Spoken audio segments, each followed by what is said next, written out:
All right.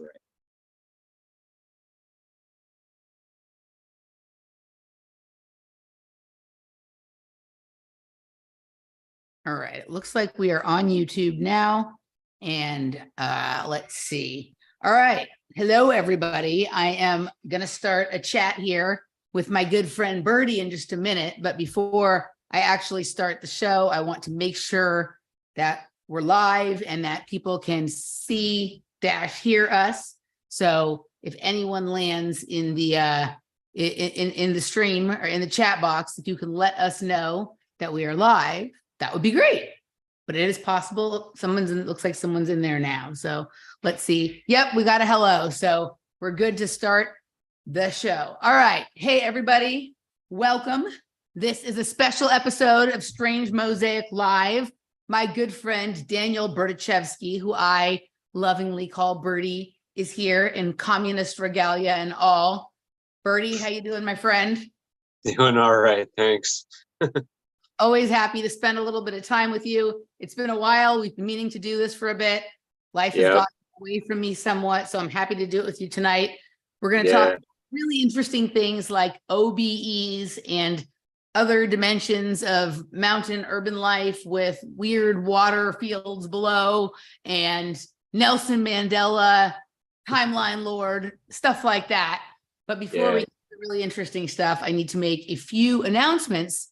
This is the first time in a while that I have been on YouTube for a variety of reasons. I've been mostly posting clips, which will be what I'm doing on YouTube mostly going forward. It will be clips and it will be occasional live streams like this. Once in a while, there will still be a public segment of one of my shows, but for the most part, I'm kind of done posting a lot of long format public material on YouTube. You may still be able to find some of the long format free material on Rockfin, maybe on Rumble at some point, but I kind of have limited time right now.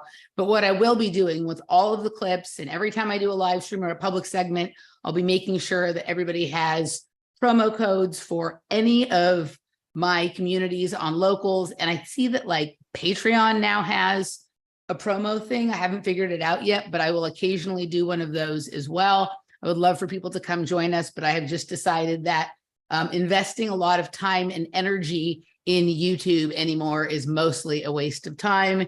And not really a good use of my time and energy.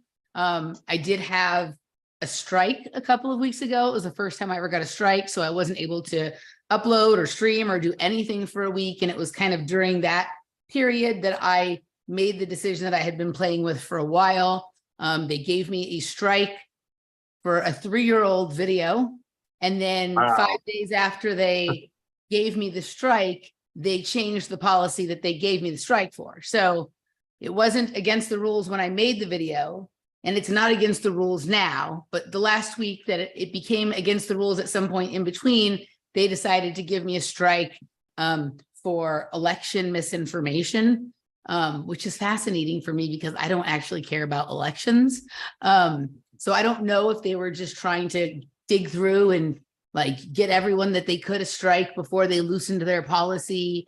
That's possible. But what I really think is their new policy sounds like it's more freedom, but I think it's actually a trick. And I'm not going to say what it is because I don't want to get another strike right now. So I'm only going to use YouTube for the most general of things. I'm gonna when I have a guest on who we don't really talk about the things they want us to think are controversial. Instead, we talk about what's actually controversial, which is allowed to be talked about, but discouraged because instead everybody talks about the things they're not allowed to talk about because they say they're controversial. You get what I'm saying?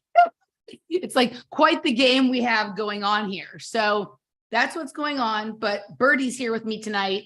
And we talk about dreams, and I don't think we're going to talk about any of the controversial topics. Before we start, I will include in the description box, once this show is complete and posted, promo codes for all my communities on locals. emilymoyer.locals.com. In all caps, the promo code is Join Emily. The Words Podcast is wordspodcast.locals.com. The promo code is Welcome to Words. all capital letters. These are all one word too. And then the projectkids.locals.com, promo code PK loves you, all caps, one word. Any of those will get you a free month in those communities where you can go and check out all the content. And if you like it, stick around.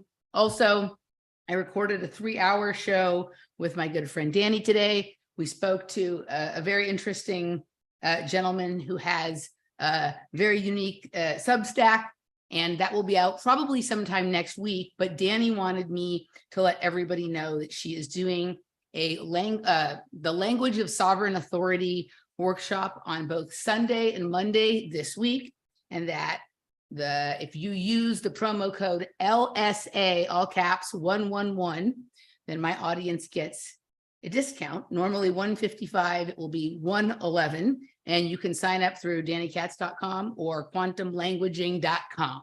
And now all that stuff is complete, and we can get the show on the road. So let's do it, Berdie. I didn't know you had a recent OBE. You just dropped that one on me. Let's hear about it. Oh yeah. I would say it was about 2 or 3 weeks ago, and it was during the day. So, and out of the handful of times I've had OBEs throughout my life, I noticed that the majority of them were during daytime naps as opposed to nighttime sleep. So this is another one. This one is really insane. Okay. So the first thing that happens is I get sleep paralysis. Not surprising. And I'm fully conscious and aware. Like I start falling asleep, and then I get sleep paralysis. Once that happens, I feel like I'm wide awake and I can't move. I'm freaking out. I'm trying to scream. I can't move anything at all. I'm trying to, like, my wife was right there in the next room, and I'm trying to get her attention, but nothing was happening at all. So the next sensation I recall was I'm just like falling in like a tunnel, like really, really fast. It wasn't really a tunnel. It was just like this kind of a blackish grayish void. And I'm falling in this tunnel, and I end up in a closet, like literally like a closet. And Are you in the closet, Berdie? I'm kidding. I'm kidding. Continue. I'm sorry, I had to.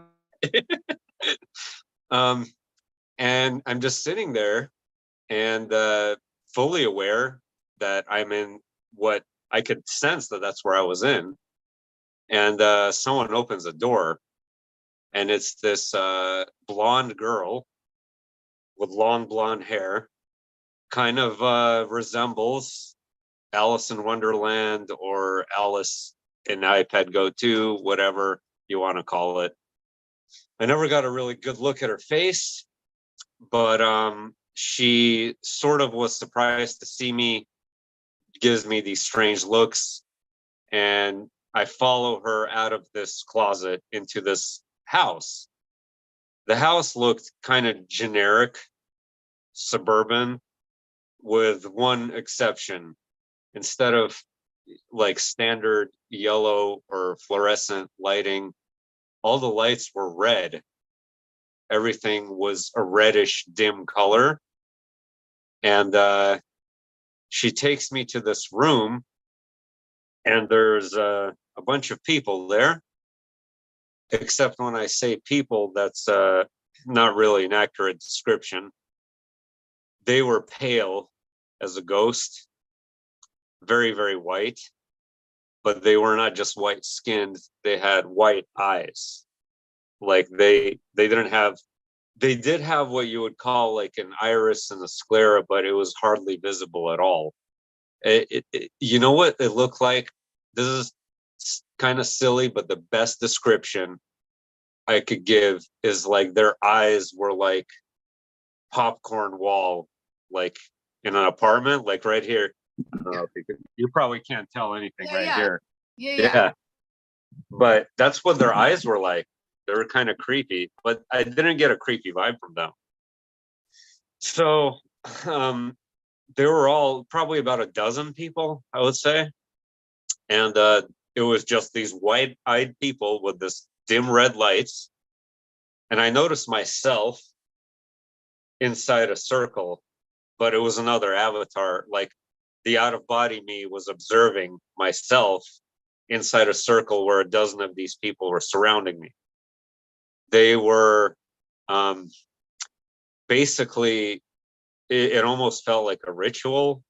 I don't know what they're doing. They were sitting down, they were really calm. And so I kept getting pulled out of there, though. The thing is, I was getting somewhat annoyed, was that this dog kept coming up and biting my hand and pulling me back into the closet. And I was trying to get back to Alice, or the blonde haired girl, to get me back to that room. The dog would pull me back. I would get into the closet. I would fall back into the tunnel, be back paralyzed here, be back in the closet and in that space multiple times until finally I was fully aware. I actually went into the body of my other self that was laying on the ground. I didn't let the dog get me that time. And I was basically, my consciousness was inside his body. And I could tell it was like the same sort of avatar like me. And I'm like feeling weird, like I'm on drugs, like it's like a psychedelic vibe, like they, like almost like they poisoned me or they filled me with some substance, and I'm hallucinating in that state and having all these strange sensations. And I keep asking what's going on. Like my head, I kept looking over my head because there's this white-eyed lady behind me. I kept asking her specifically, what is happening to me? She's like, she was saying, we need to find out what's wrong with you. There's something going on. So we gave you this medicine so that you can uncover within yourself, like what's going on. And somehow that dimension bridged this one. I don't know, that kind of made me come to the conclusion that the problem over there, that dimension and that life, is somehow related to my problems here. I honestly don't know, because I never really got a clear-cut answer, because after briefly being in that avatar, it was the same sort of sequence of events. I got pulled out again, and then the dog got really mad. And by the way, it was a German Shepherd. I specifically remember it's a very large German Shepherd. And it just pulled me back, took my hand and really started tearing my hand apart at that point, and just shoved me back into the closet, where I, back in this bed right here behind me, and I came to, and bam. The first thing I screamed out loud as soon as I wasn't paralyzed, I'm like, I just went out of body. To Dina, that's what I told her. She's like, I did, like the second that happened, I just told her, I just went out of body. It was unreal. Kind of a lot to unfold there, isn't it? All right. Well, I had no, like, I looked at a couple of your recent videos. This is how I always do it, like kind of piece together some little synchromistic jaunt for us to go on. And that's what I think we're going to do. But then you told me that you had an OBE as soon as we were chatting right before the show. And I did not know that. So I had no idea what you were going to just say, but it all blends in perfectly. So a couple of things. Have you seen either the TV series Dark or the TV series 1890?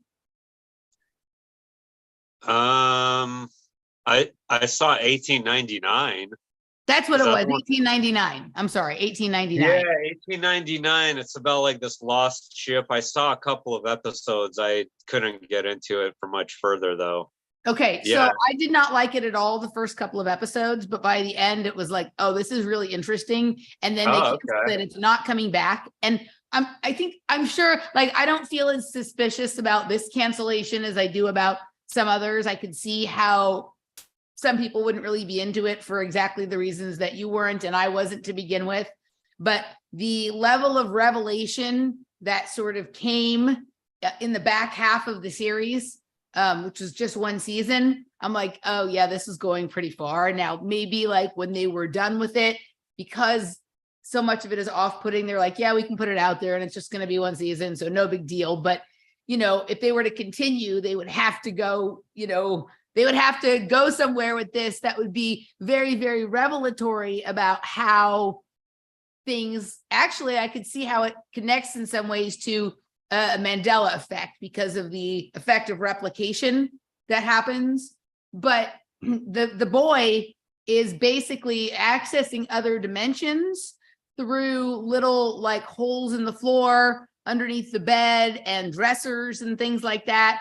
And it's taking him what seems like outside of the ship, right, to sort of other periods of time, other locations, things like that. And the series has the same star as Dark, and they're both like, I don't know what the connection is. I don't know if it's the exact same producer or director or writer. Like, one is in German and one is in English. So I saw one episode of Dark. Yes, so okay. A little bit of both. Yep. Okay, so I don't know if this is meant to be like a connection or an extension or sort of a different variation on some of the ideas that were laid down in Dark. I'm not sure. You've only seen one episode of Dark. Dark is amazing. I mean, you should watch Dark. But in Dark, and I was just trying to remember because sometimes I can't remember what I saw in which show, the closet was a really important piece in the connection between timelines and dimensions. So I just went to remind myself if there was something about the closet in Dark. And yeah, so child Jonas saw alternative Martha through his basement, and child alternative Martha saw Jonas through her closet, right? Where they then travel back to the origin world from this connection. So the rooms served as like a way of them observing each other cross-dimensionally, right? Like okay. And this TV series is all about, basically about time and dimensional travel through the lens of genetics and nuclear energy. Okay. And so I was like, wait a second. And you said something about yellow, and the coat that Jonas was wearing the whole show, whenever he would cross over and get lost in time, was this like yellow coat, right?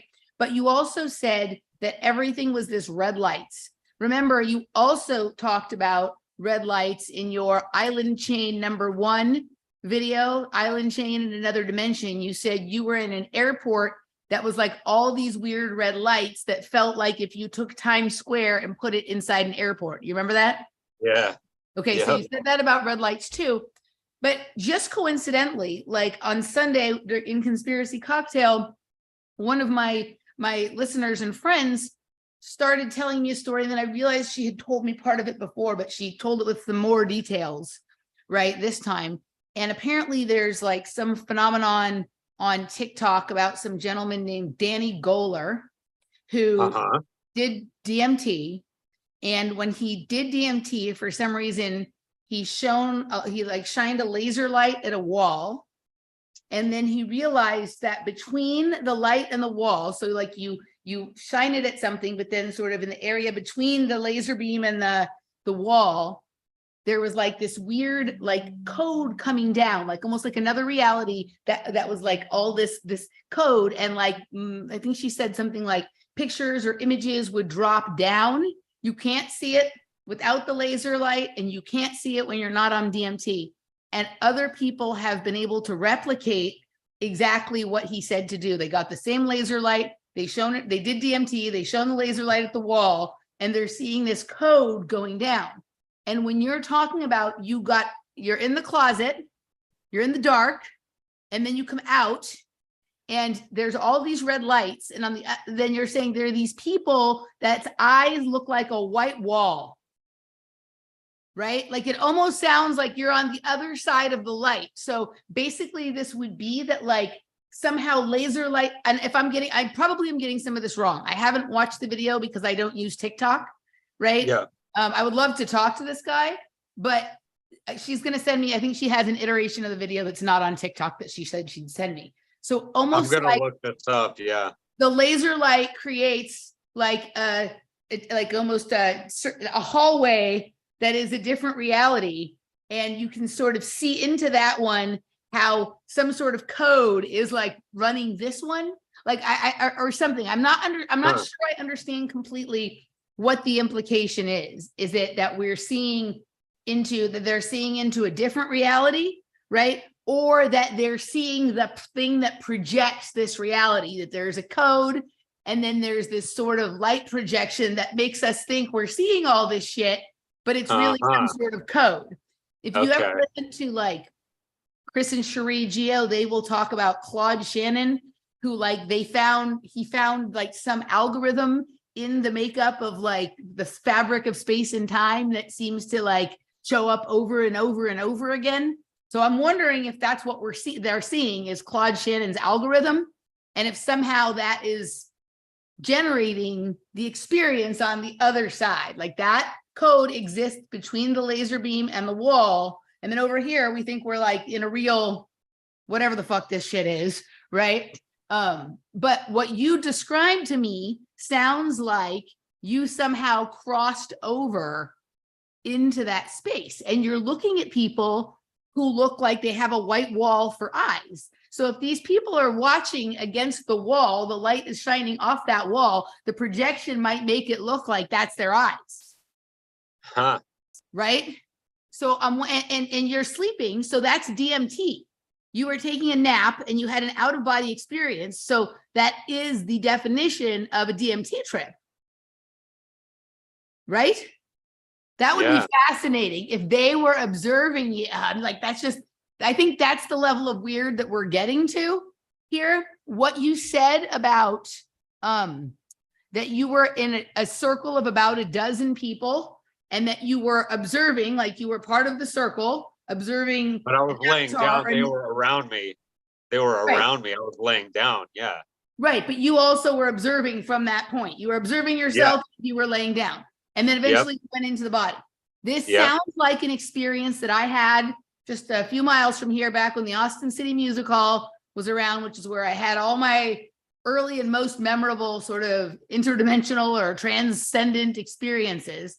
Like I had taken acid and I was breakdancing, right? And it was weird. It was like I suddenly was on the side of the circle. There's probably about a dozen people, you know how they make circles for breakdancers. And I was watching myself breakdance, but I didn't realize that I was me. I realized that the person, I was very confused, but I was watching myself breakdance.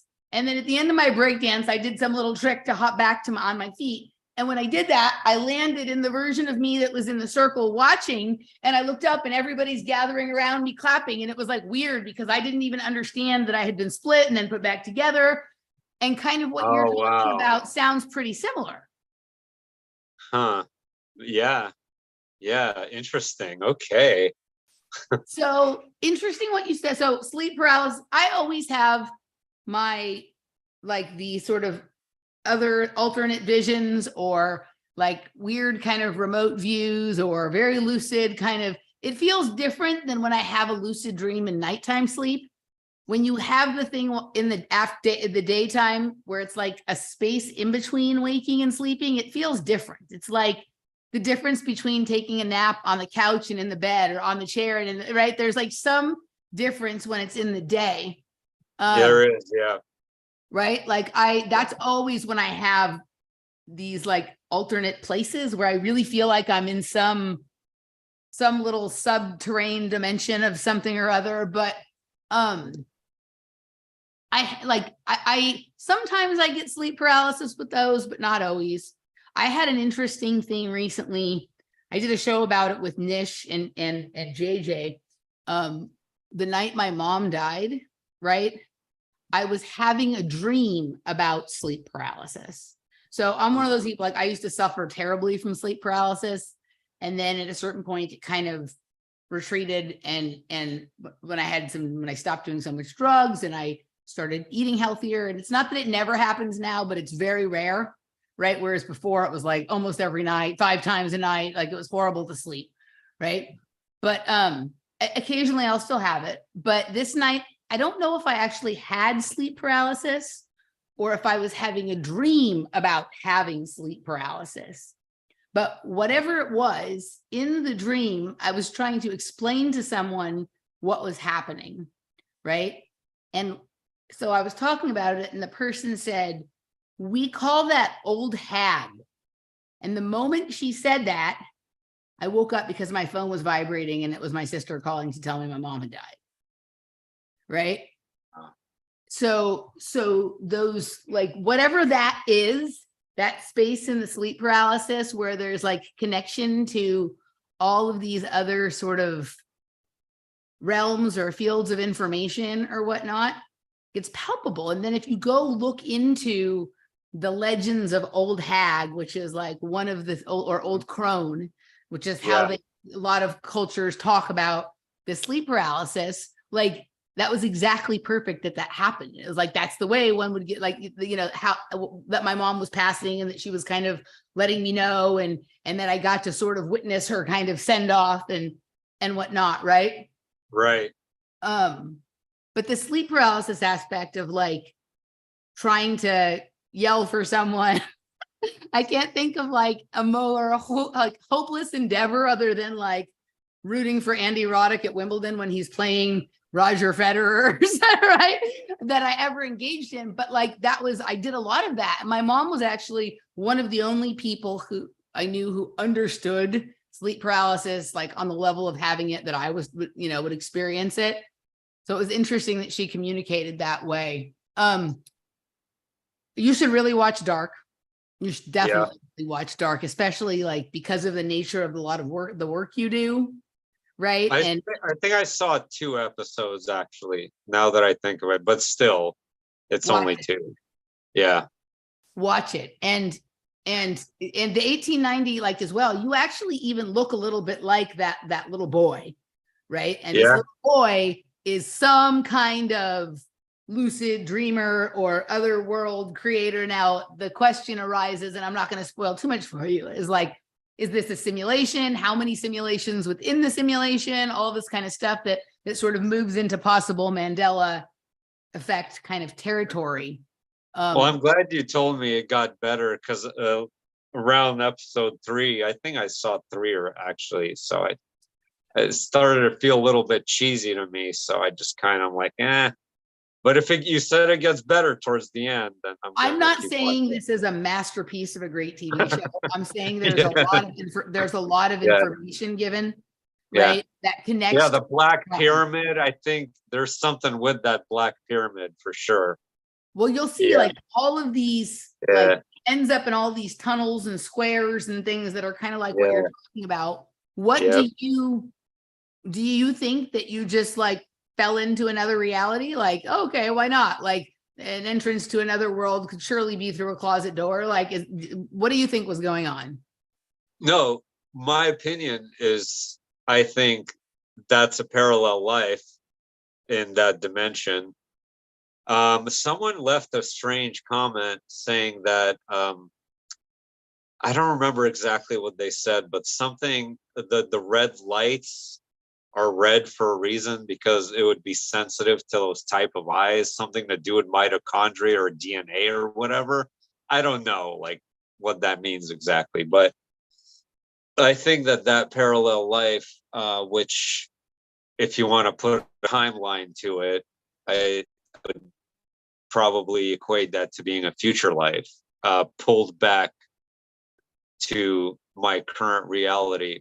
That avatar pulled myself back because it's trying to observe, it's trying to nitpick at different situations and issues that I'm having in all my lives, possibly, to try to resolve.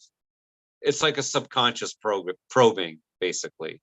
And by subconscious, I mean layered realities and your other avatars, your other selves. Okay, so what's interesting is about what you said about the red lights. So I've been seeing a lot of blue lights for the last couple of years since I moved to Austin. I used to see blue lights in my head when I would like lay back to go to sleep or close my eyes. I would see all of these like blue sparkles go off, and at a certain point that stopped. But when we arrived in Austin in 2021, I started seeing like these little blue lights always like out sort of eye level in front of my eyes. Mostly, I've only ever seen them in our apartment building. The day that I said I've only ever seen them in my apartment building, that day I saw one outside, but really close to my apartment building. And apparently there's something called like Chernikov radiation. And it's a blue light that's like emitted by a particle that's going faster than light. So I don't know. And when I have this, like I see this blue light, and then as soon as I go to look at it, it's kind of gone. Like I just get it for a second, right? But I've had it at this point upwards of like 100 times. And oftentimes it will happen in the shower, right? But it always feels like the light is at eye level that I'm seeing. So I don't know if I'm just catching something that's moving fast and for some reason I can see it. And that blue light is Chernikov radiation. But Laura said that she saw a red light one day, right? She's never seen blue, but she saw a red one. And I could be wrong about this. So Gaetan, correct me if I'm wrong, but my guess would be the laser that they were playing with was probably a red laser. Now, I've been heavily researching the connection between genetics or DNA, genetics and power, or more specifically, DNA and nuclear power, specifically like the differences between fission and fusion, right? And as bright as I sometimes like to think I am, it took me a long time to fucking figure out that the connection between DNA and nuclear is literally that the DNA mostly exists inside the nucleus, and they call it nuclear DNA. So they're giving us the answer in plain sight, and it took me a long while to figure it out. Most of our DNA is in the nucleus of our cells. There's a small amount of DNA in mitochondria. So what you just said makes perfect sense, right? The red light, what did they tell you? The red light was what? Sensitive to those type of eyes. I don't remember exactly. That I'll have to find the type of eyes, and then they said something about DNA and mitochondria. Yes, I'll have to find the comment itself, but yeah, it was more complex than what I just said. So I think that, and again, I might be wrong about this, but if I remember what someone who would know told me, that the mitochondrial DNA comes from the mother, right? And I don't know if you know about the central heterochromia in the eyes, but this is like one of the features that like Mengele was looking for with the Jewish women and children. Central heterochromia is a fairly rare condition that most common amongst Jewish people, right? Not strictly. There are lots of other people that aren't Jewish that have it, but it's very common amongst Jewish people. And it's the eyes that have multiple colors within one eye. Regular heterochromia, you're husky with one blue eye and one brown, right? Yeah. But there's a lot of lore about people with central heterochromia, and I think if I recall, you have it. You do? Oh, I don't know. You know, I feel like I looked at your eyes when we met in San Diego, and I feel like, did we have that conversation? If not, I'll examine your eyes next time I see you. I have it. Most of the people that I know have it, which is weird because for a rare condition, why do so many people I know have it? But if we're all sort of becoming attracted to the same types of ideas and information because we're trying to sort of figure something out that is just outside of our ability to yet quite understand it, it would make sense how people of similar features flock together because we're of similar nature. Now, one of the ideas is that these markings that come on your eye in central heterochromia, because it'll be like your eye might be green or blue, but there'll be a splash of like yellow or gold around the pupil. And then there'll be some like little dots, and that this is somehow possibly like a map of your travels through lifetimes or dimensions or timelines or something like that. Okay. Right? And so examining them might show where you've been and what you've been up to. Or it could all conversely, there's a study called, not conversely, but just there's also a study called iridology. Have you ever heard of it? No. It's where you can study the iris of someone's eye and like make assessments of their general health based on that. Now, okay, that's interesting that you could do that, but like maybe one of the indicators of health is how much of certain like metals or elements you have in your blood. And this gets into like bloodline stuff and heritability and genetics and whatnot. So if somebody has a lot of a specific color or lots of dots in certain areas, that might indicate like a lot of ruthenium or radium or something like that in their blood, different than other people, which also might be a sign of some of these factors like incarnated lifetimes or timeline jumping or dimensional movement or something like that, right? So what you said about the red light is sensitive to the people with those kind of eyes and their mitochondrial DNA, right? I think that's pretty interesting. Yeah, indeed. Wow. What kind of ritual did it seem like was going on? Seemed like a healing ritual, or like a purification ritual. I don't know. Like, I just felt like they were trying to probe very deep into that avatar's mind, which somehow ended up connecting this mind here for whatever reason, which is, I'm still trying to figure out what could be the reason, and what exactly is the quote unquote issue over there. I don't even know either. So how could I solve this if I don't really know what's going on? You know? Did you ever see the show Counterpart? No, I never even heard of that one. So this one's interesting too. This one is a particle accelerator created a split, created like a whole second world where, like, you know, there's another version of you there, right? And up until the point where this split happened, your lives have been the same, but from the split point on, things started to deviate, right? And there's like a UN facility or embassy in Berlin, and that's the only place where you can cross over between the two worlds. And they're keeping it a secret from both publics and even from a lot of the people who work at the embassy. Like, there are intelligence agents and, you know, kind of things that are doing work, but they don't even understand what they're doing or why they're doing it.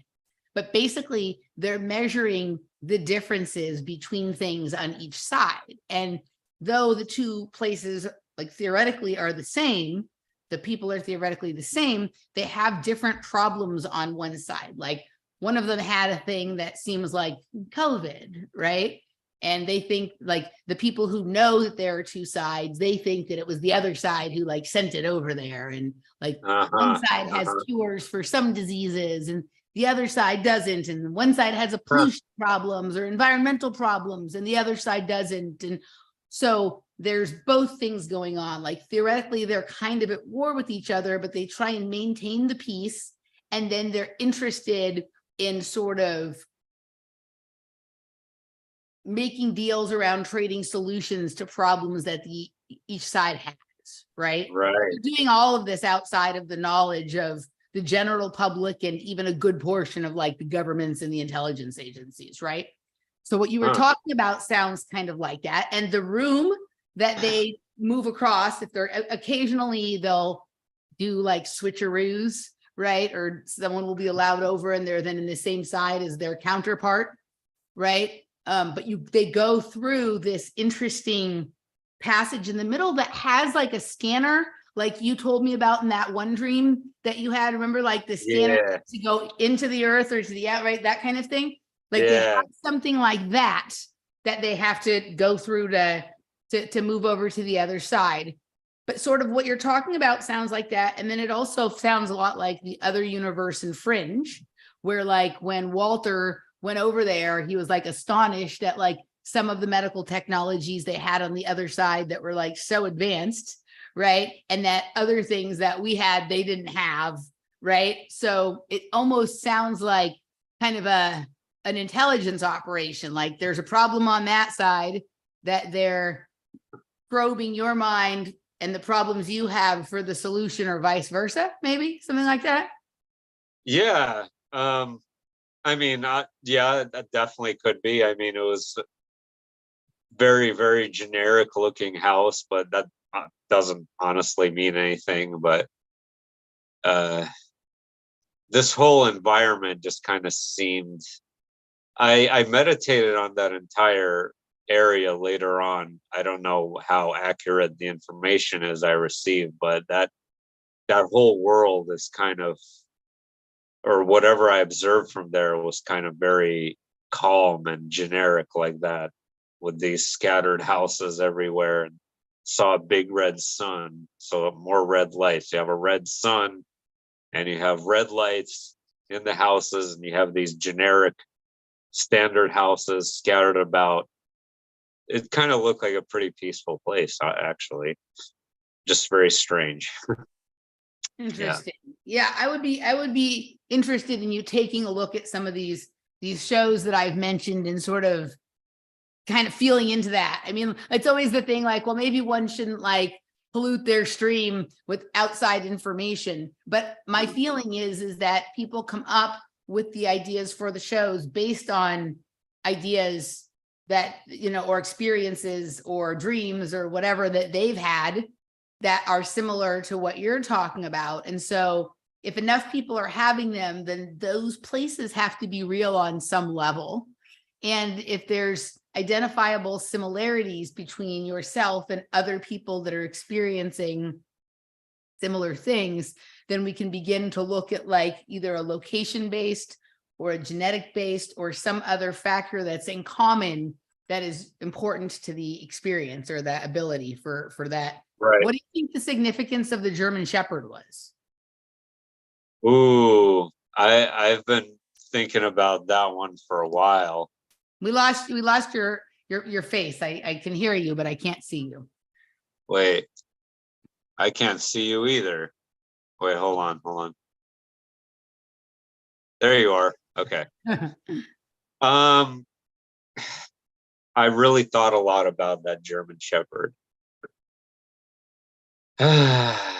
Resistance represents a bridge or like a guard between realms, like a dog, like Anubis, maybe. Anubis is sort of a dog species, right? So I think he's kind of like, I do think that it presented itself in the form of a dog, but wasn't literally a dog. I think it was another entity that is a sort of gatekeeper between worlds. So it's keeping an eye on things. That's my opinion. I have no idea though. Could have been just their house dog. German Shepherds are often used like by the airport police and drug police to like sniff out, identify things by their smell, right? Yep. And like I wonder if the significance is like when one is having some of these kinds of experiences, they maybe like emit a pheromone or an odor. But you also said that they were drugging you. Well, maybe the drug was DMT, right? Because that's what these people were doing to have this sort of experience. But DMT is also in your body, right? So you have exogenous DMT, which is the drug, or endogenous DMT, which comes from inside of you. Maybe there's like, if it's at an elevated level, would mean either that you've taken some or that you're somehow having the kind of experience, i.e. a lucid dream, an out-of-body experience, or a near-death experience that generates a lot more of it, and that there's a smell. Like, I don't know if DMT is the drug that airport dogs can spot or not. Like, generally, we think they're looking for bombs, cocaine, heroin, things like that, right? But I mean, at this point, like, it's sometimes hard to tell whether the people in charge want people doing psychedelics, don't want them doing psychedelics, only want them doing it under their control, don't care because they can monitor and surveil everything. It's kind of hard to tell.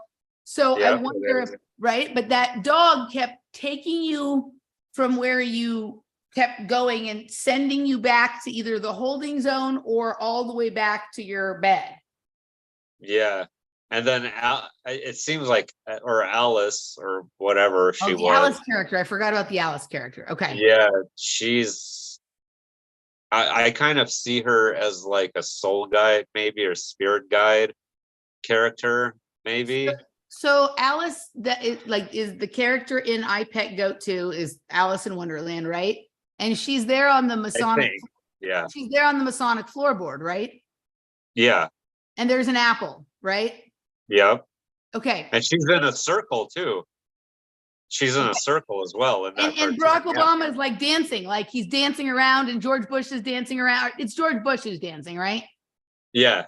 Okay. I haven't seen it in a long time. I'm not as I Pet Goaty as you are.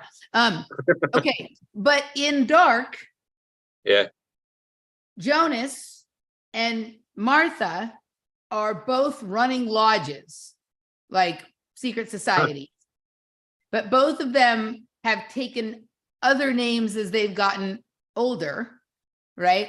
Jonas has taken the name Adam and Martha has taken the name Eve, and they are trolling their younger selves and all of their friends. But in the beginning, the younger selves don't realize that it's them, right? And so Alice opens the door, and Alice in I Pet Goat, she's on the Masonic floor.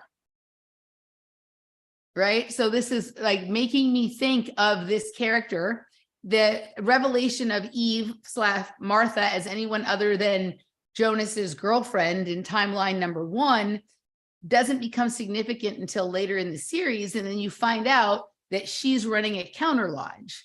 Like basically, I don't want to go too much into this. I want to save it for you to watch. There's so much in it, but I don't recall anything about that at all. Anything about lodges in that show. Yeah. Jonas Adam is controlling the dimension of time, right?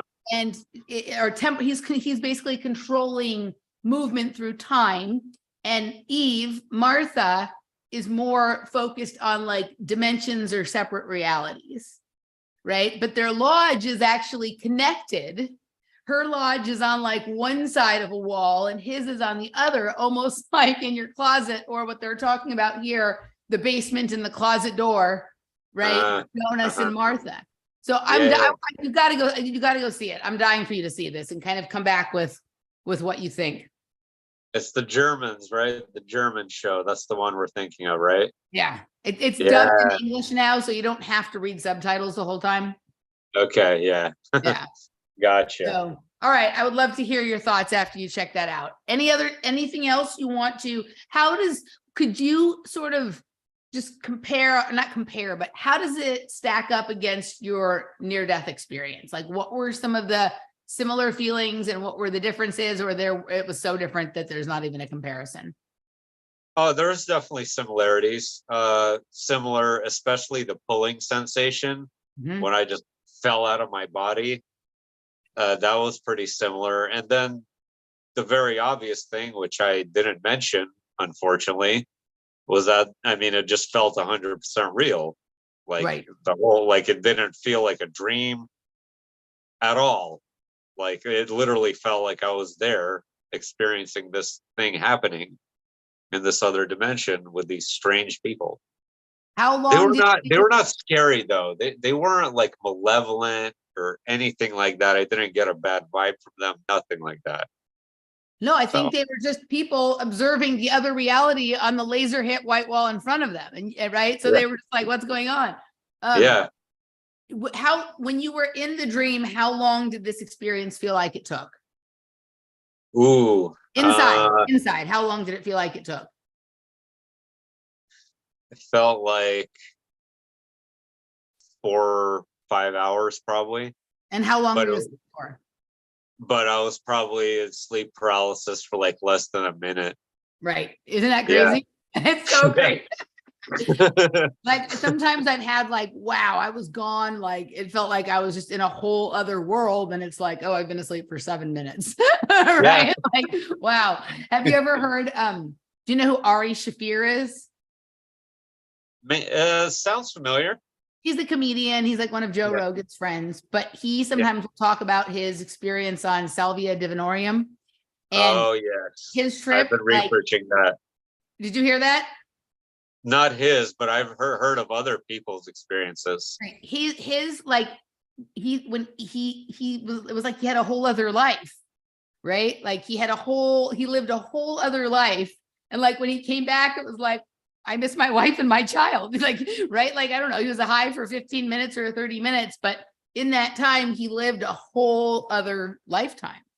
I heard of an experience of some Mormon like preacher or something who lived in Utah, and he took salvia, and he said he claimed to have lived 8 years of a life in Texas, 8 whole years, and That's then bam, basically the same thing he says. Yeah.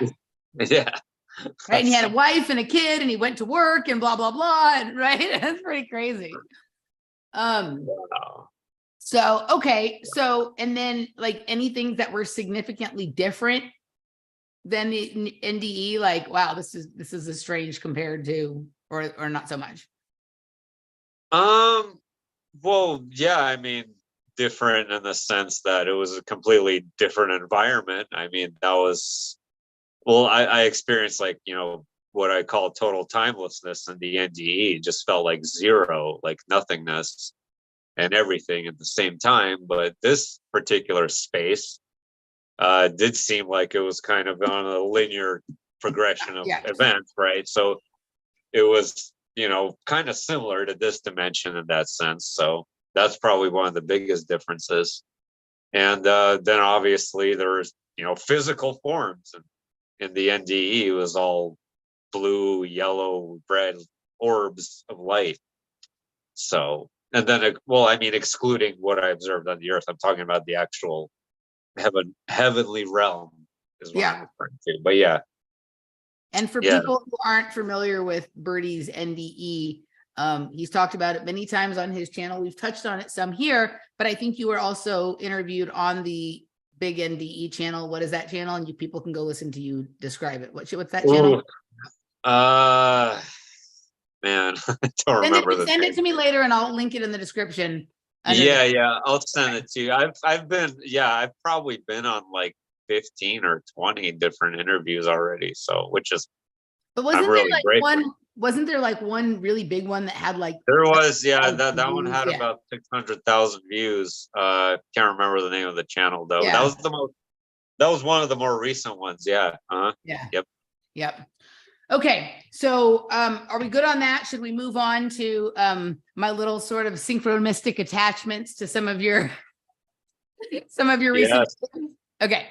Sure. So you had a video about like polyoculus and Nelson Mandela, right? Do you remember this one? Yeah, that was quite a while ago, but I remember it. Yeah. So do you want to just explain to people a little bit? Like it was interesting, the things you were saying about the polyoculus and all these eyes and then kind of coming together into one eye.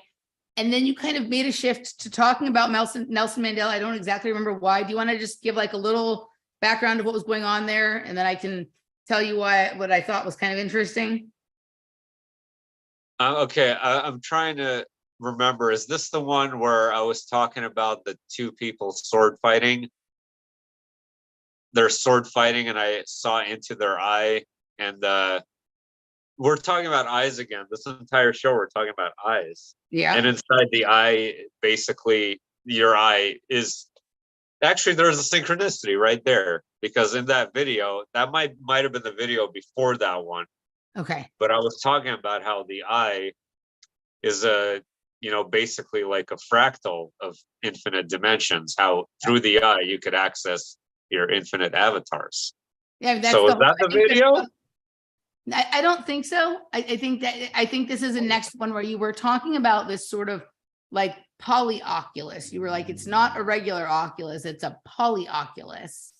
Right. But maybe you were talking, I don't remember the part about the swords, but yes, it was fractal because the eyes were kind of everywhere, but then they kind of pulled together to one type of thing. Yeah. But in it, you mentioned that you thought that like Nelson Mandela, obviously, like the Mandela effect has been like a central theme of your talks and your exploration and whatnot. And like, I kind of like your relationship with the Mandela effect, because like it feels like it's in its proper place with you. Like you recognize its importance to all of the sort of rifts and chaos that's being created here, but like you're not one of these people that's trying to enforce on everybody else that like the Mandela effect is the most important and the only thing that matters and all of the right. Like you kind of have it in this interesting space that it gives you lots of avenues to explore.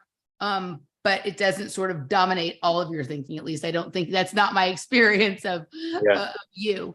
But you were I just looked it up. Yeah, I remember it now. Okay. That's why the reason I got confused was because I made three videos about an Oculus. So they're all up in my head. So I had part 1, part 2, and part 3. And this one is, are you talking about All-Seeing Eyes, Horus, and the Ancient Dream Gods? I think it's that one. Yeah. It's the one, I don't know. It's the one where you're talking about, let me just pull it up because I have it on my video histories here. It is, yes. Yeah. Yeah. So from what I remember from that one, that was 2 months ago now. But from what I remember, that was basically one eye is an observer of all your infinite cells, but some of these like higher dimensional beings or these gods, they're able to tune in their eyes and kind of spider web into the entirety of the eyes of entire reality. So sort of like a god, right? Quote unquote God. And they're sort of experiencing reality in third person through us to an extent.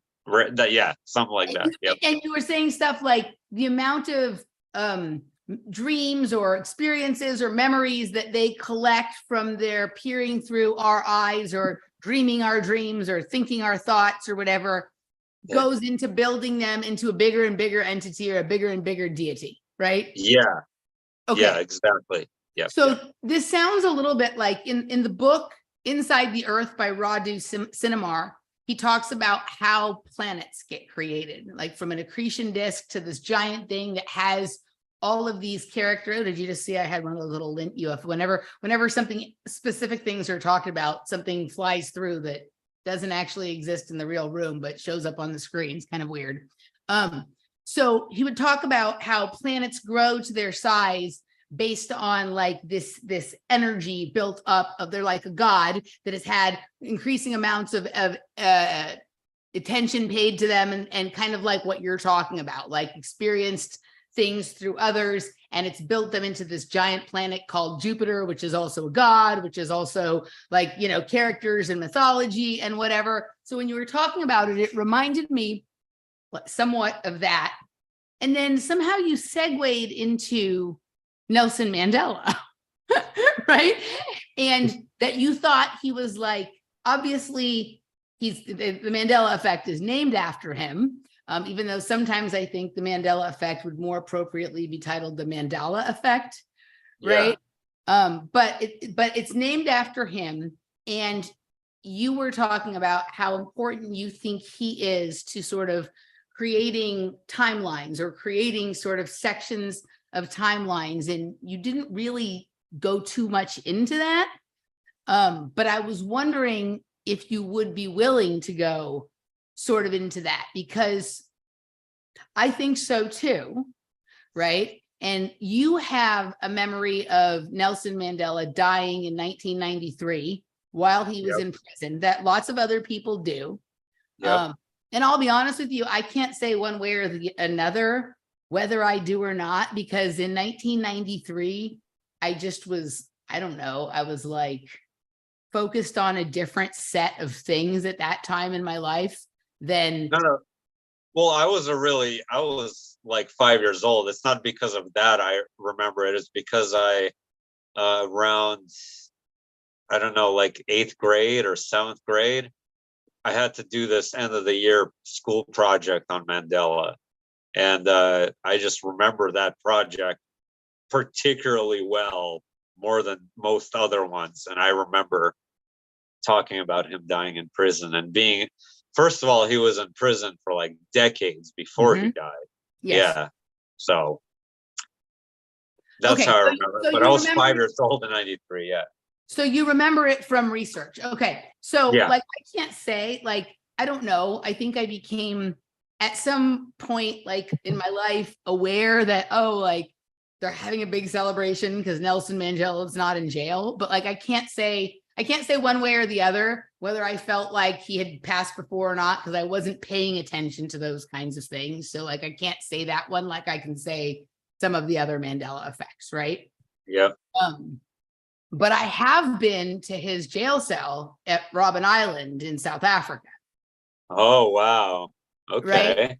And so when you started talking about this and you were like, I think he's really important, like he's a gifted, really important to the creation of all these different, I can't remember exactly how you said it. Like it made me think, and I contacted you while I was having these thoughts about The Peripheral, right? The show The Peripheral, like they create these like things, that these timelines, and then sometimes they stop them at a certain point and then they call them stubs, but they're able to have like gleaned some information or taken some things from there, or some people get left in those. But basically the show is set like in the future where sort of VR and gaming and technology has kind of overtaken normal life. And there's a lot of strange, like augmented reality and travel across timelines and dimensions, but there is an importance on like people's eyes. Again, it's the same thing, right? And this girl who's the main character, she's a gifted gamer and very good at like putting herself into these VR bodies and doing all this stuff, right? So they have these timelines, and the cutoff timelines that come to an end are called stubs. And then there's various different timelines they're sort of moving through in the series. Right. Nelson Mandela, like he's a very unusual looking man. He right? is. Very strange looking. And most people think of him as like a hero for freedom and peace and human rights and all that kind of stuff, right? And end of apartheid. But like other people at a time saw him as a terrorist, and that was why he was in jail. Right? Like, are you familiar with that? Did you know why he was in jail?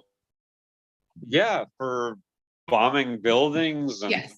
terrorist acts. Yeah, of course. A lot of people didn't Definitely. know that. A lot of people don't Yeah. know. Like a lot of people think he's just in prison for, being on the wrong side of racial tensions, right? Kind of thing. No, he did some bad stuff. Yeah. Did some stuff, right? Yeah. So he's in Robben Island prison, supposedly. I don't know if I believe anything that we hear, but Right. Robben Island prison is a really unusual place. It's in a limestone quarry. Huh. Right now, Okay. limestone has really interesting properties. Like you get a lot of people, there's like a lot of limestone here in Austin where I am on the riverbed here and on all the creeks. And you get a lot of reports of like apparitions, other dimensions, timeline things, like all the stories that I tell about some of my weird experiences are all in areas where there's a large amount of limestone, and then power plants right on limestone beds, right? So I think that there is some, and like Elon Musk's penthouse is like right above the power plant in the limestone quarry on Shoal Creek, right? So there seems to be like a stretchy fabric of space and time there, or whatever it is, right? Right. That island where the prison is in a limestone quarry. So to me, like having him be there is like having him be in a place where there's like tunnels to lots of different realities. Like, I don't know that it was a problem for him to be in a location that is made of a substance that allows him to move through space and time. Right? Uh-huh. Okay. So that's interesting. Okay, I never knew any of that. So I listened to your video and I'm thinking, I'm going to talk to you about why you think he's important to the creation of timelines. But to me, like, I think it's entirely possible. Like you would want this person, whether by their own choice or by being forced or whatever's happening, if they're powerful at creating rifts in the dimensions of space and time and whatnot, you would want them to be in the place where they can be useful doing that, or right kind of thing. Right.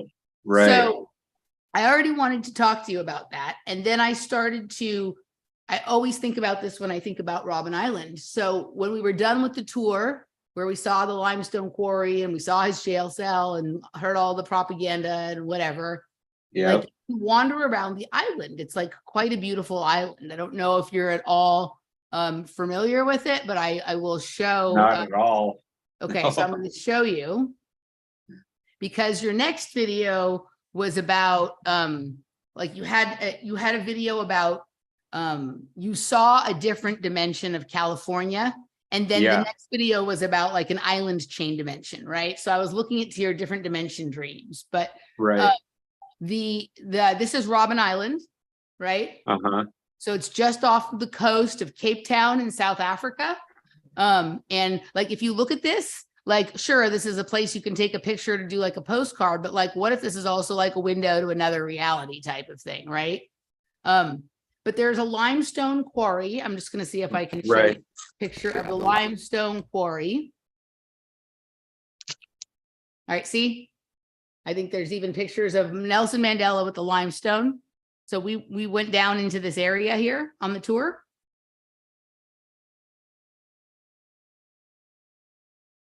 Right? Oh, wow. I see what you mean. Okay. Okay. So it's in there. And then when we were done looking at this stuff, we walked back out to like the coast part. And like, I was able to go climb on these, like out in this like rocky area that's, you know, at the ocean. Like, I'd say I was right here, right? Like right here in this area. Okay. There's like these rocks that go into the water.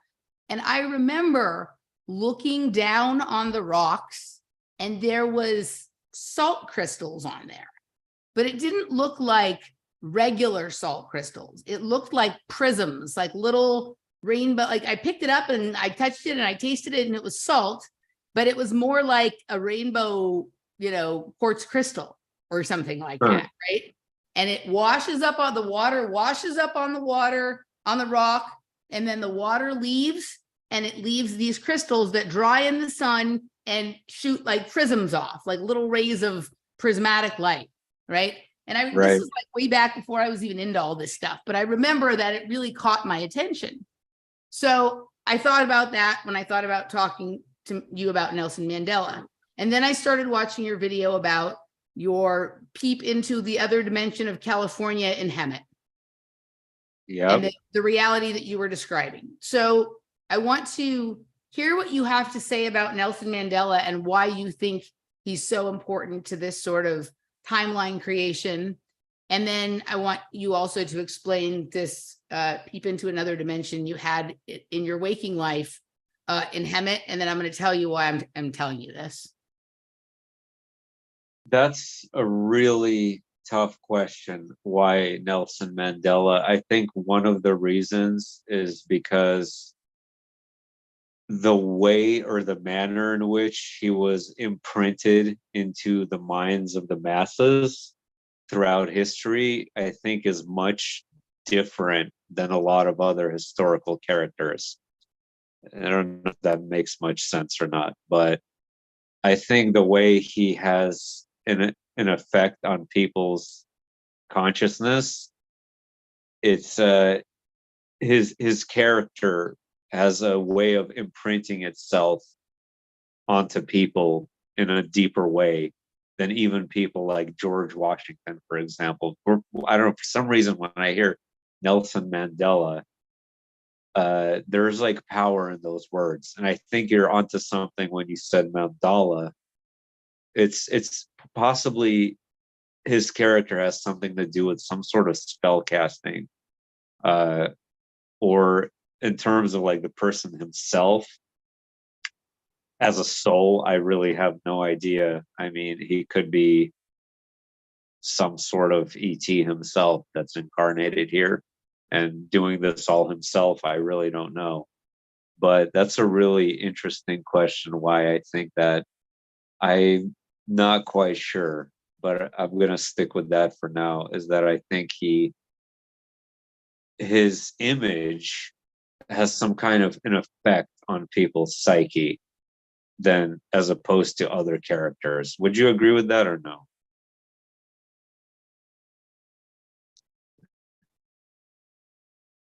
Yeah, I would agree. You felt silent. You felt silent for a second. Can you hear me now? There you go. I was muted. I mute myself so that I can control myself and not speak over my guests so much. Yeah. So, okay. So yeah, I agree with you. Like there's a different kind of frequency or energy about Nelson Mandela. Yep. You said something in the video about one of the Bond movies and the character or the term Nelson. Oh, yeah. No, that's the CERN video. That's the famous CERN video where they're doing their promotional video for CERN, and one of the employees was holding up a sign that said Bond #1 Mandela, and the name of the actor who played the first James Bond, his first name was Nelson.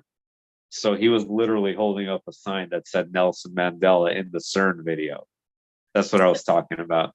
Okay, so what's interesting about that is we recently did another, I've done many over the years, dig into Tina Turner because she just died, right? Oh, yeah. Tina Turner wrote a song. Tina Turner wrote a song for the GoldenEye Bond movie.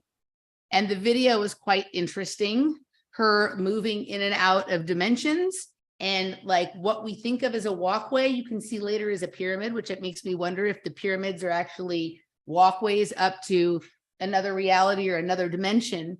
But she passed recently and she lived in Switzerland, very, very close to CERN.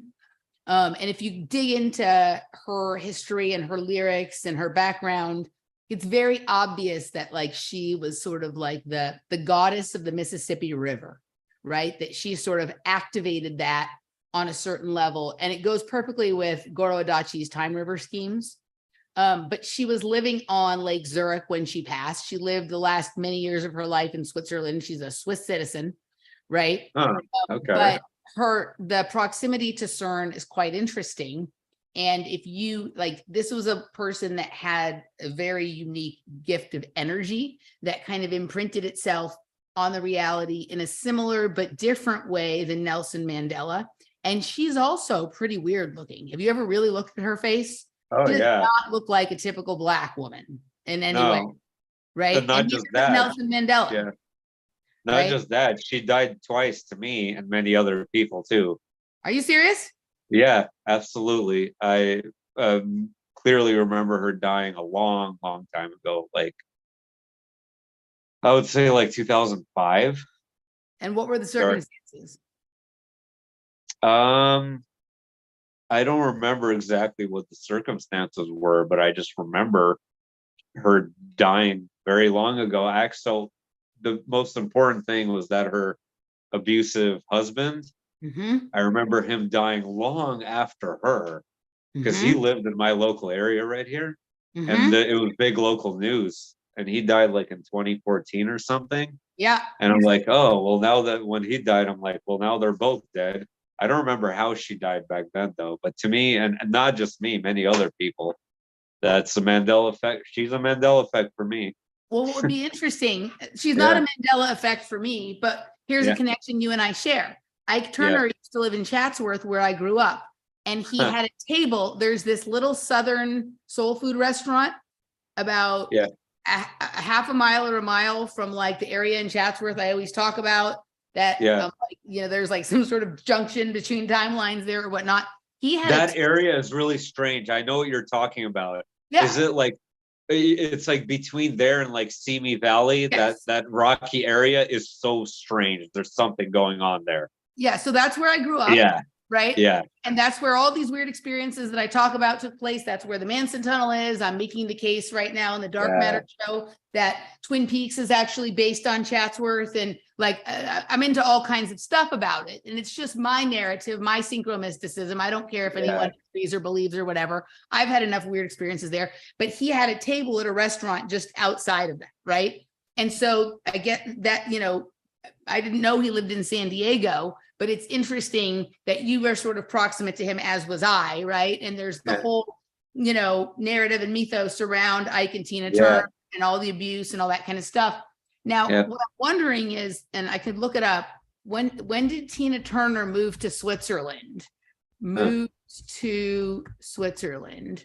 It would be interesting if she moved there in 2005. Okay. Tina Turner moved to Switzerland in the mid 90s. And right. Okay. So she just moved to Lake Zurich last year, and she moved into next door to Roger Federer, the tennis player, right? Fascinating relationship with time as well, and sponsored by Rolex and all this kind of stuff, right? So, right. But it's interesting. She's been living in Switzerland for a long time. And so if she is in some way energetically connected to CERN and the splitting of realities and the splitting of dimensions, then various different kinds of iterations of her life, you know, stemming from that, it would be a reason why she would want to live there, right? Yep. Like this is kind of the same reason why you would put Nelson Mandela in the limestone quarry, because this is how they do their magic, right? So that's interesting. I had no idea you were going to say she was a Mandela effect for you. This golden, but not just for me. I mean, a lot for other people. I've never heard this one, so I'm going to have to go digging around on this one. And I've been a Turner fan for most of my life, so maybe I'll be able, now that I know this exists, maybe I'll be able to make some different sense of it than the people who have experienced it. But check out the Golden Eye video and her like moving in and out of this eye and up and down the pyramid and appearing and disappearing. It's kind of fascinating. It's very how you and I would think like a reality making machine like CERN or whatever would sort of pop someone through or in and out, you know, like instead of a closet through like a golden eye, right? So, okay. So that's your reasoning. So that's your reasoning with the Nelson Mandela. Interesting that we have the Tina Turner connection. But when you got into your next video, which was about this peek into this other dimension from your viewpoint in Hemet. Right. I'll tell you this one thing I was going to say at the end, but it connects better here because of what you said about Nelson Mandela, and you think he was into some kind of spell casting, right? I went to look up like what the sort of metaphysical sort of properties of limestone was, like if there was any strange like temporal or dimensional distortions like that I could find related to it. And I found this article. I just typed in limestone, like when I was looking for limestone metaphysics, the term limestone and witchcraft came up. So I looked up limestone in witchcraft, and there was this witches' marks discovered in limestone caves, right? So I had no idea you were going to say that you thought he was some kind of spellcaster or witch, but maybe he was doing some kind of markings in there or whatever, right? But what was interesting was a few paragraphs down in this thing, hundreds of witches' marks created to deter evil spirits from rising from the underworld. Oh, what if you like some kind of evil spirit rising from the underworld, right? What if? Yeah, right. In the caves. Now, this is something in Nottinghamshire, so in Scotland or England. But it says here the marks were discovered by Haley Clark and Ed Waters, members of the Subterranea Britannica. During one of the tour of the caves, they had originally been thought to be graffiti. Well, one of the things I was going to talk to you about was waters, because I think there's water or waters coming. It has been showing itself to me in all these different ways, but I wanted to talk to you about that before I found this article. And I found this article about limestone markings in caves, witchcraft in caves, right? And they were discovered by this gentleman named Ed Waters. And so I'm not going to say anything more about that until you tell people about your vision from Hemet, California, because this gets into waters and to what I said about Robben Island. Take it away, my friend. So I saw like a civilization, like it was kind of like a daydream or like a very profound imprint or vision, I would call it, where I was looking at Mount San Jacinto at a distance. I had this very powerful image come in of a city that covered the entire mountain, and below where the valleys are were these sort of makeshift temporary structures They kind of look like tents, and around these structures were vast farms that of this almost like rice like crop and other things that I don't know what they were. And I was just looking at this place, and I just thought to myself, this is so bizarre, because where I am, it's the exact opposite. You know, most people live in the valleys and they avoid the mountains. And I'm like looking at this big city just covering the mountains, and it looked strange itself, because I peered into the city and it was stone buildings, like not concrete. It looked like rock or stone, with these kind of funny glass, like really thin glass panels everywhere. These really narrow roads, almost like cobblestone looking roads. These windy. It was really cool looking too. And so what happened, I was like asking, like, why is it like this? Why are they in the mountains? And so basically this download came into my mind, and I was informed that twice a year they get flooded, or that the whole valley gets flooded, or it would be like this huge tidal surge from the ocean that would flood the land. And but it would be like a good thing, because somehow this ocean water replenished the soil. And so before these huge tides would come in, they would take down these temporary structures and go into the mountains, retreat into the mountains until the water recedes, and then they would build them again and start farming again. So that's why they lived in the mountains, basically.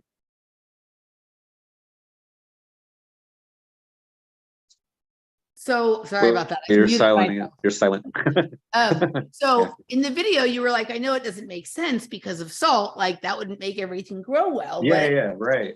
I definitely think we've been sold a bill of goods about salt, right? Like I think salt is something with many more possibilities than what people think, and it's being demonized for a reason. The WHO just came out with like a warning that they want to make sure all countries implement salt restriction and all this kind of stuff, right? So of course, but what it made me think about, like, okay, so for the last couple of weeks, like Danny and I did a show about the whole controversy with RFK and Roger Waters with the whole Israel thing. Like, you know what I'm talking about, right? Yeah. And I titled it Israel's Waters, S in parentheses, rights, RITES. And like that this was some kind of like shaming ritual or bowing down thing that RFK needs to go through because he's going to be the establishment candidate. That's just my opinion. Right. And so he had to pledge his allegiance and do all this embarrassing stuff in public. And I called it Israel's Waters Rights. Okay. Right. At that point forward, I started to see references to waters almost everywhere. But the most incredible thing is on like a few days later, like Danny put the show out, and then the next day I'm heading back. We've been on vacation and I'm heading back into town, and I get my next task for my job, and it's to send cocktails. All the jobs that I get from my cocktail company seem to correlate to things that I talk about on my show. So I'll do a show about a location, and then they'll send me to do an event at the location I just talked about on my show. Right. And for a while, it was just locations. And then now it's a lot of shipping cocktails places, and like the addresses or the locations will refer to what I talked about. So the address for me to send the cocktails to was 911 Waters Avenue. Right. Okay. 911. I had a lot of 911s today, actually. Yeah. I was looking at your tweets about that. Right. Yeah. and so 911 Waters Avenue, and the alcohol company, the alcohol that was going to go into this one drink was a vodka called Helix Vodka. Right. And of course, I've been obsessed with talking about DNA and genetics, as I've told you lately. And the ad for the logo for the Helix was like a DNA strand on crossed fingers going up, like almost like fooled ya or trick or good luck or whatever, but it was like So we're sending the DNA to 911 Waters Avenue, right? And then since then, everything has been waters. Like I've sent at least 5 references to my friend Jeff, who I just note all this stuff with about different things coming up about water and 9/11, because, they're putting RFK through this waters rights. And arguably before 9/11, the assassination of his uncle was like the big thing, right? The big event, right? Right. Yeah. And there's a lot of people who think that, I'm not going to say what was the really behind the twin thingies, right? And so we have the connection between that and 9/11. And, then everything this week, I've been getting 9/11 on all sorts of things, right? You had all these, like you're coming on my show today, right? Yep. And you're getting all these 911 things, and your video is talking about these waters that come twice a year. Yeah. And every place I've gone, we were in Houston this weekend, there's floods leaking. My client today is like, I have water coming up between my floorboards, my sink overflowed yesterday. Like everything seems to be some kind of reference to waters. But I'm thinking about Robben Island there and the way the water would come in and the way it would go out, and it would leave these perfect prismatic salt crystals that had like this light spectrum coming off of them. And then also the limestone acts as like a filter. There's a sparkling water company here in Austin called Rambler that limestone filters their water. So you were saying that this water would go into caves and then come up through the soil.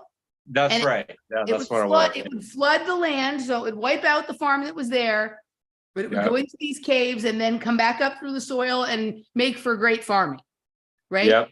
So maybe whatever is in those caves, maybe it's limestone, maybe it's some other, oops, we lost Berdie. Well, hopefully he'll be back in just a second. Come back, Berdie. I don't know what happened. You guys can still hear me, right? We didn't lose the stream. Maybe I said a word that I wasn't supposed to say. Hopefully Berdie will be back. Can anybody tell me if they can still hear me? All right, tell me if you guys can still hear me. If not, I might just be talking to myself. All right. Hold on, I'm getting Berdie back. Okay, I'm not hearing from anybody, so I'm starting to think maybe the stream got cut. All right, nobody's saying anything. Let me see if I can find the stream on my phone. Oh, you can hear me. Okay, perfect. You were still there. All right. I didn't know if the stream.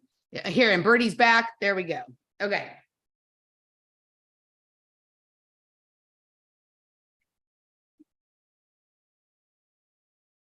Berdie, he's connecting.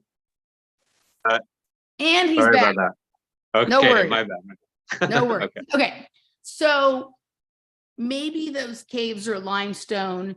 Maybe they're made of some other kind of rock or stone or element, right? That sort of filters out, not filters out all the salt, but like, makes it so the right amount of salt or minerals or whatever gets through.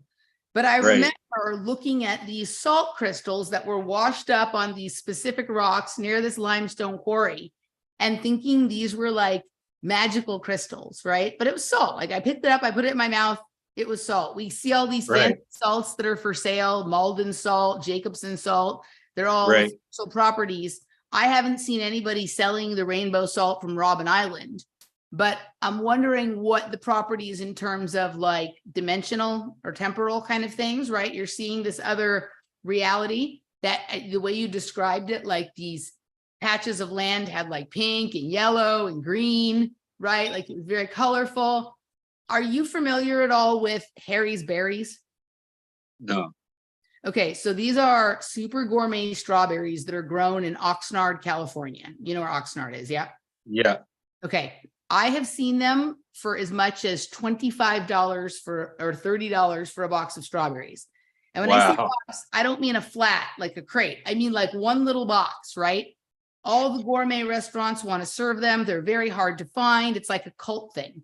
These are the best strawberries ever. They grow them right on the ocean, right? And so it's the salt water and the salt in the air that make these strawberries taste like the perfect strawberry you remember from when you were a kid. You know how like you buy strawberries now and you're like, these fucking taste like shit. You might get like one good strawberry in the whole box, right? These are all the super candy sweet strawberries, right? So it's the salt that is creating the fruit of the gods. So maybe we've been sold like a real bill of goods about how bad salt is for us, or that salt water kills things or whatever. Maybe it's actually like the water of life if filtered properly, not necessarily desalinated, but like the right amount and with other minerals. And it sounds like it created kind of like quite abundant amount of farm of stuff, right? But that they were on this cycle where it does this twice a year. So you have to grow your stuff and harvest it and go up to the mountains where you'll wait out until it recedes and then you go do it again. Yep, exactly. Sounds like a more sensible way to live than what we do now. Oh, definitely. The place was awesome. I mean, it seemed like a dimension I would be born into. I'd love to go there myself sometime in the eternities. Makes me wonder about South Africa, right? Like, I don't know if you've ever been there, but it's it's a phenomenal place, right? Like, it's really beautiful there. It's like, you know, if you kind of put like San Francisco and Miami together and made like a baby or something like that, right? Like the ocean is beautiful. Like there's mountains, there's that Table Mountain that's quite interesting. I want to show you a little bit right here. So we looked at Robben Island, and I want to show you Cape Town, but I want to show you something interesting on, let me see if I can make it different. Let's see if I can. I've definitely seen videos about Cape Town and stuff. So here, let me see if I can get a good map of Cape Town so you can see.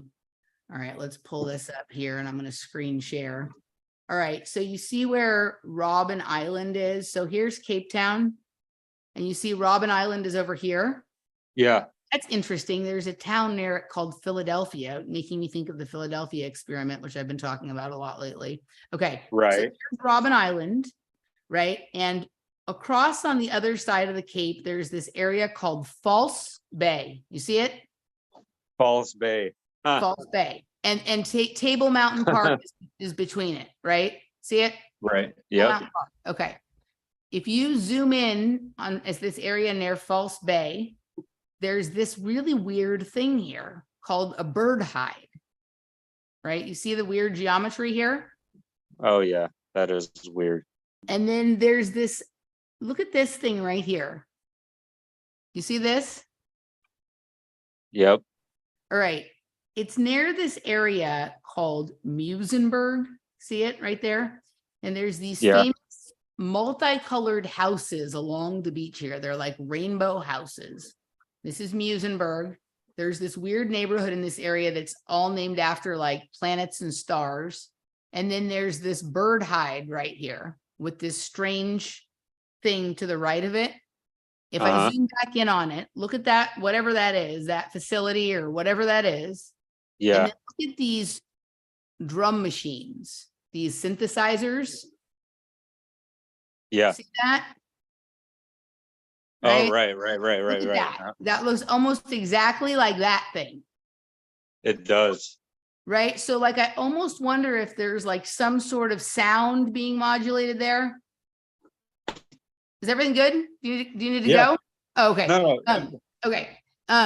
So I'm just wondering, like, if you look at this geometric layout of this location, and it's located just directly across the island from Robben Island, it's right here, right? So if you have some kind of quarry here with some kind of prismatic crystal salt that is kind of fascinating to the sort of timeline or dimensional kind of creation, And then over here, you have this interesting geometric structure with this sound station next to it. Like, Yeah. I don't know what kind, and I didn't even ever see this part before here, that's called Philadelphia. Like, that gives me a whole new rabbit hole to go down. Right.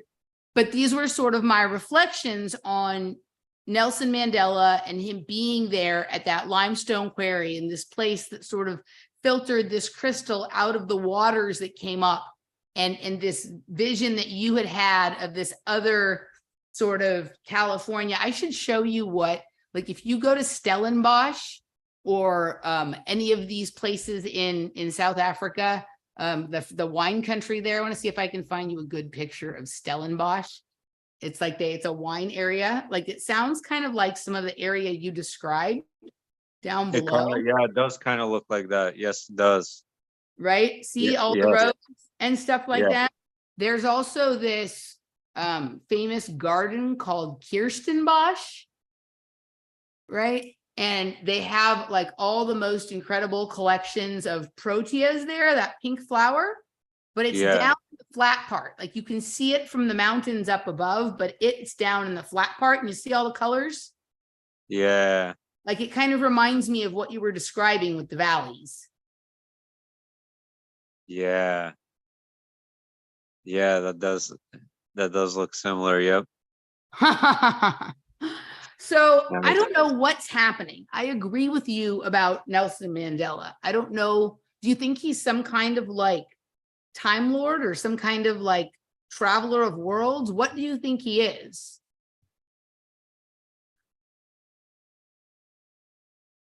Do you think he's doing witchcraft? Do you think he's doing witchcraft in limestone caves?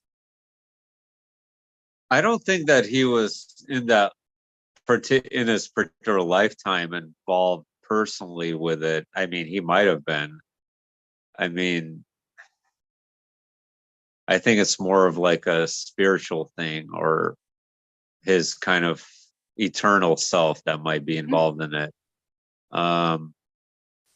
Yeah, I don't know. He is strange looking. One thing I could possibly think of is that he's somehow connected to ancient Egypt. Yep. Or he's somehow related to those deities or those beings, like Egypt or Anunnaki, like either Egyptian deity. One of those. Yeah, exactly. Yeah, that's what I would conclude from that. But again, I wish I knew. I have no idea. I wish I knew. That would be great to know. Yeah. What do you think about my idea that there's water coming and that the 911 is like, I don't think it's a bad thing. And I don't think it's like 911, like, oh, it's an emergency, but we think of 911 as like an alert, right? Yeah. Yeah. Everywhere I go, there's like pipes leaking and like water gushing, right? Like, I wonder if there's just like this, if that's sort of like the signs and the symbols in the air that there's about to be a flood.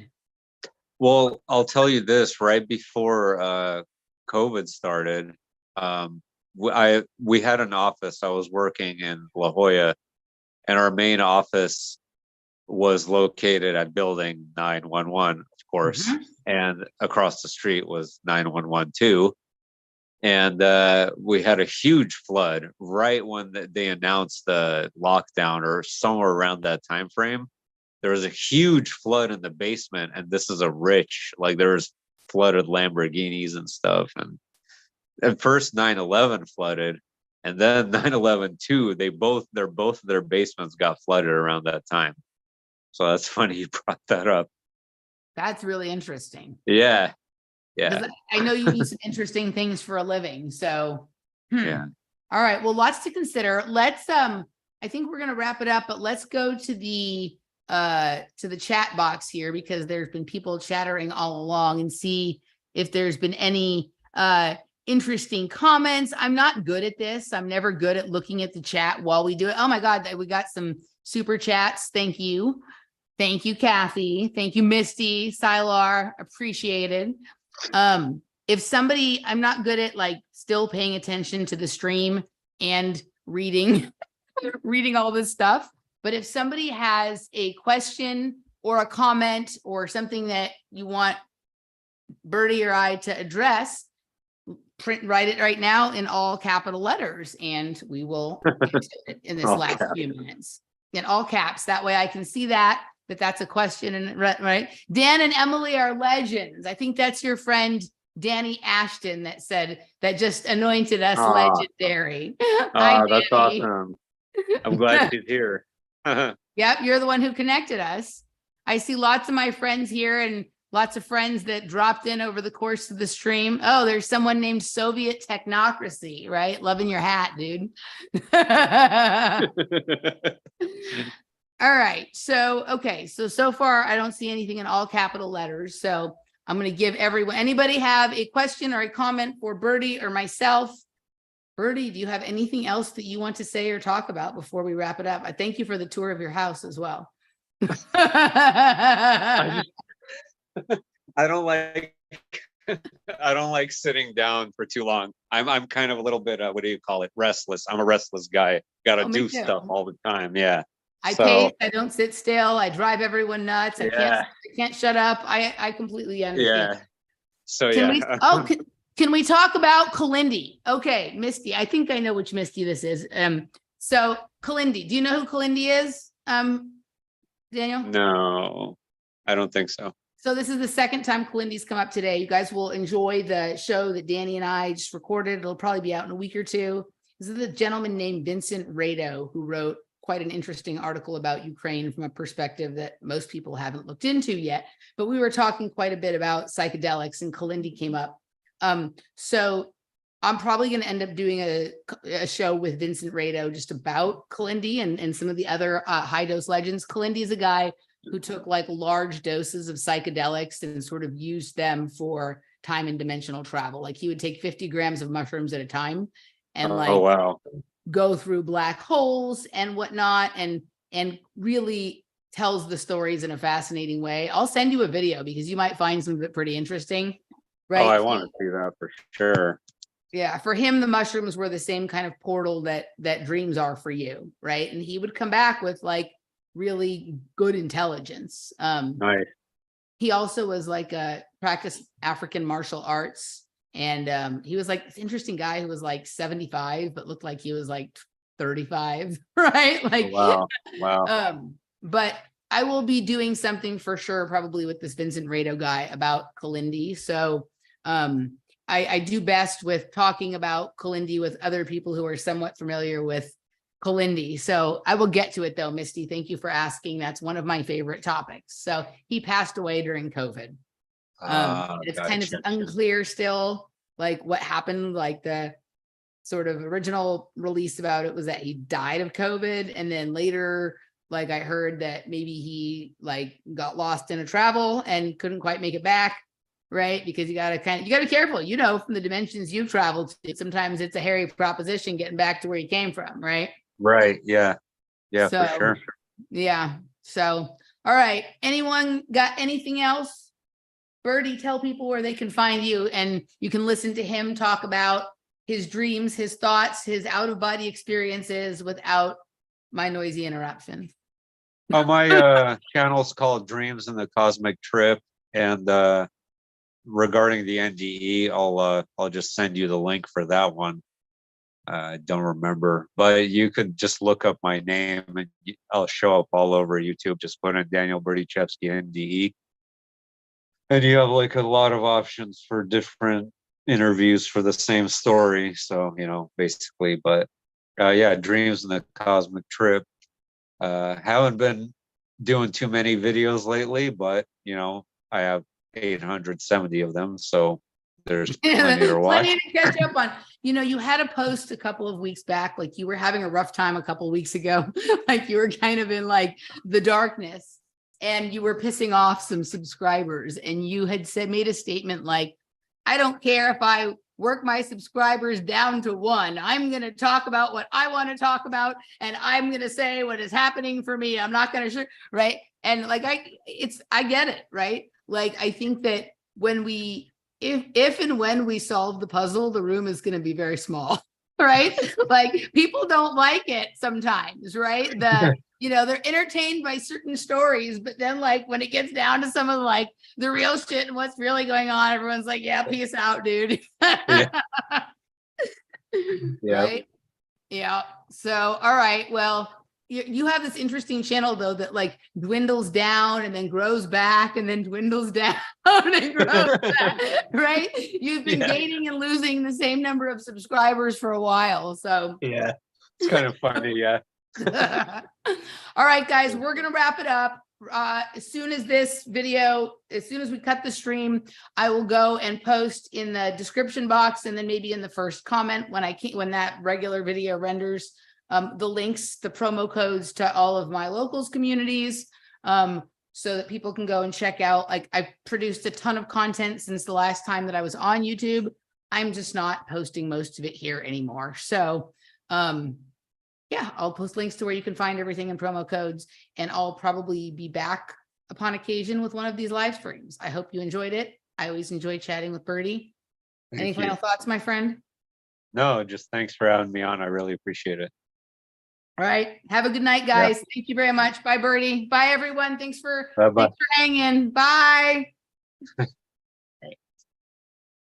Thanks, Berdie. All righty. Take it easy.